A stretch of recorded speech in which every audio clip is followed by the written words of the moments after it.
จะกลายเป็นความมาได้ลองคำนวณเวลาบอกได้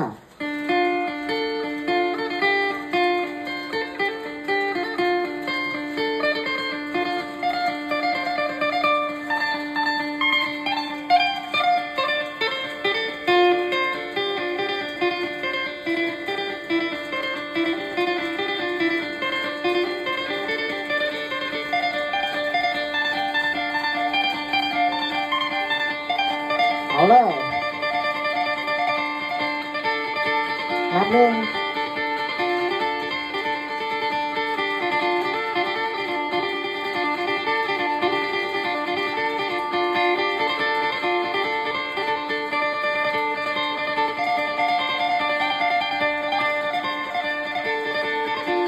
สอง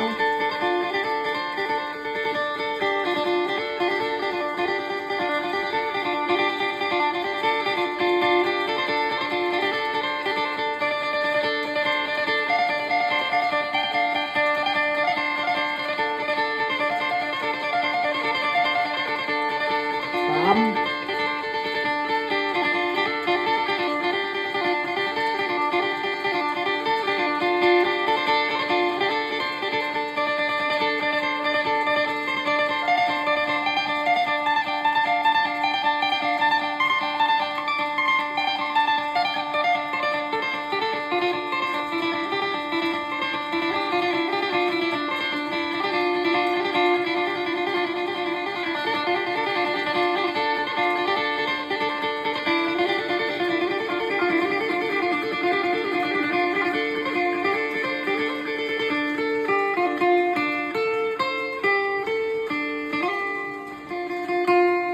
นั่นเห็นบอกเวลามันพอดีเลยเข้าไปแข่งเนี่ยมันอยู่ในช่วงนั้นพอดีเลยเรียนทำมันอยู่ในกรอบแต่มันอยู่ใน3 บักพอดีกันว่ะทุกผู้ผ้าเรียนนั้นไม่ได้สั้นนี่อย่าให้มันเกินไปกว่านี้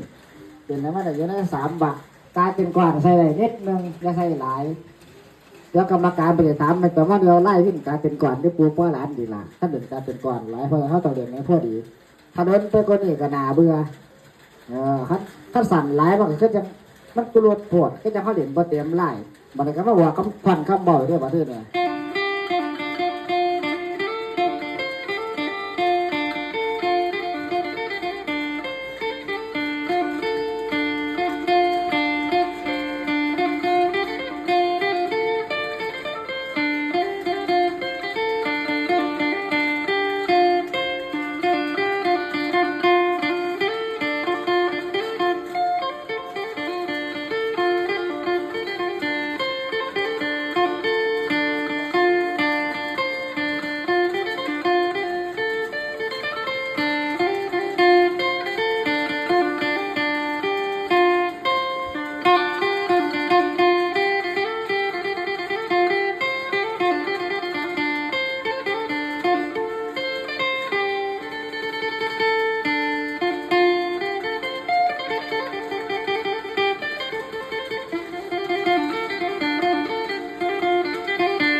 รวบเตยอีกล้นไปก็เอาอีก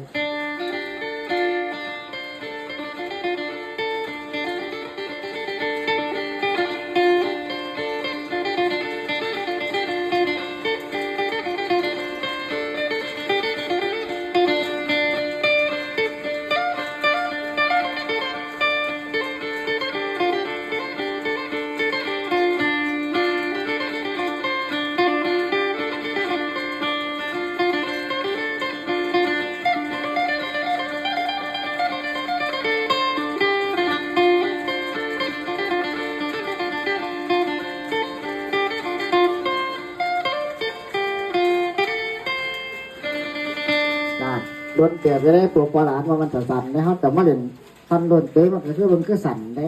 เพราะฉะนั้นการบาลานซ์เวลาให้เป็นเรื่องสำคัญเข้าใจบ่ฟันกำบอกเขาก็เอา3 บักที่หัวสอนป้าสอนเนี่ยฟันโดนเตยเขาก็เอา3 บักใส่การเป็นก่อนนิดนึงเป็นบอกเวลามาร่วมกันแล้ว3 อันนี้ฟันโดนเตยฟันกำบอกฟันเตยมันโดนได้เห็นบ่โดนกระโมสั่นตัวปลาไหลเป็นไรที่กินเวลาโดนกูมูต่อไปเดินโดนสดไปเลยคือสิคุ้มเวลาอะไรเวลาเขาไปเรียนการเรียนไม่ได้กรอบเป็นเรื่องที่สดเพราะที่เราผ่านหน่อย เป็นน้ำมันอยู่ในหลองไหลเก่าเวลาเขาเล่นได้ตอนนี้แล้วผู้บริโภคใจเขาบอกคำเบาได้อ